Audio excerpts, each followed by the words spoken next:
అరకిపూడి గాంధీకి PAC chairman ఇవ్వడం అంటే ప్రజాస్వామ్యాన్ని ఖూనీ చేయడమే అని మాజీ మంత్రి హరీష్ రావు అన్నారు. పీఏసీ పదవి ప్రతిపక్షానికి ఇవ్వడం ఆనవాయితీ అని గుర్తు చేశారు. దీనిపై రాహుల్ గాంధీ సమాధానం చెప్పాలన్నారు. భారత రాజ్యాంగాన్ని చేతిలో పట్టుకునే రాహుల్ గాంధీ దీనిపై స్పందించాలన్నారు.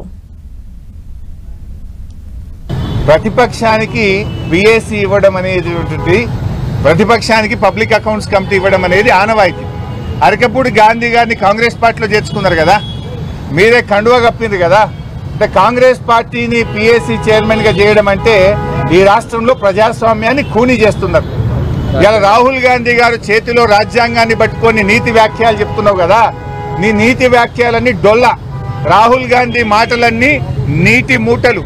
రాహుల్ గాంధీ గారు, మీకేమన్నా నీ చేతిలో పట్టుకున్న కాన్స్టిట్యూషన్ మీద గౌరవం ఉంటే తక్షణమే నీ ముఖ్యమంత్రి రేవంత్ రెడ్డిని ఆదేశించు.